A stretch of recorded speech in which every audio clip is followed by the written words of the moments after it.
नमस्ते दोस्तों। कभी सोचा है कि इनफ मनी और मनी इनफ में आखिर फर्क क्या है? या फिर जब कोई कहता है दे वोटेड विद देयर फीट, तो क्या इसका मतलब सच में यह है कि उन्होंने पैरों से वोट डाला?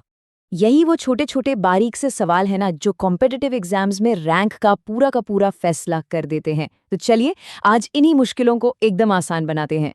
को एजुकेशन ऑफिशियल पर आज हम द हिंदू के एक कॉलम की गहराई में उतरेंगे और वो बातें सीखेंगे जो आपके एसएससी, जेएचटी और बैंकिंग एग्जाम्स के लिए एक गेम चेंजर साबित हो सकती हैं। तो सबसे पहले शुरुआत करते हैं मुहावरों से। इनको समझना अच्छे नंबर लाने की पहली सीढ़ी है। जरा द हिंदू की इस लाइन को देखिए। इसमें लिखा है कि जब टिकट के दाम बढ़े तो कई फैंस ने वोट विद देयर फीट किया। अब इसका असली मतलब क्या है भला? और यहीं पर अक्सर गलती होती है।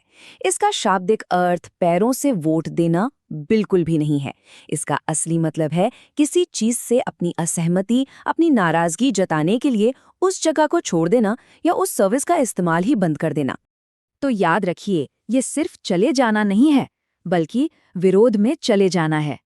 जैसे मान लीजिए, अगर किसी कोचिंग की फीस अचानक बढ़ जाए और छात्र उसे छोड़कर चले जाएं, तो इसका मतलब हुआ कि उन्होंने वोटेड विद देयर फीट किया। चलिए अब आते हैं वोकैबुलरी पर। यहाँ एक छोटा सा शब्द भी अर्थ में बहुत बड़ा फर्क ला सकता है। हमारे पास ये शब्द है पज्जी। इसका सही उच्चारण है पज्जी, PUDJI, जिसमें पहले सिलेबल मतलब पज पर जोर देना है।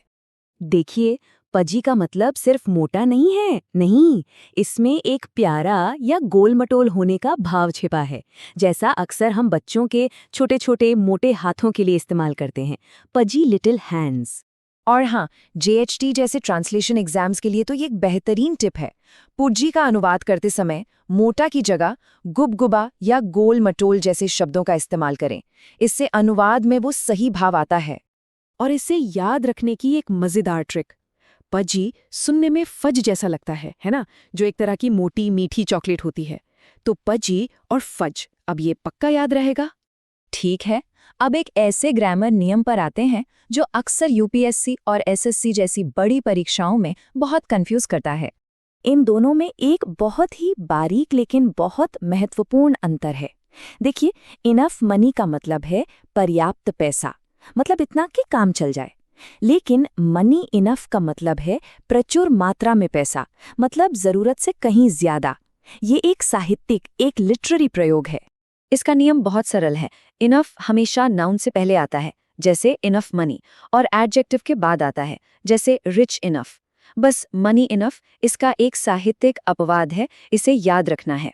तो अब सवाल यह है कि इन सब बारीकियों को समझकर परीक्षा में दूसरों से बढ़त, वो एज कैसे मिलेगी?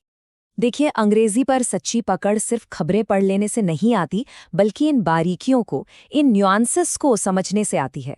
तो अगली बार जब द हिंदू पढ़ें तो सिर्फ खबरें ना देखें, इन छोटी छोटी बातों पर भी गौर करें।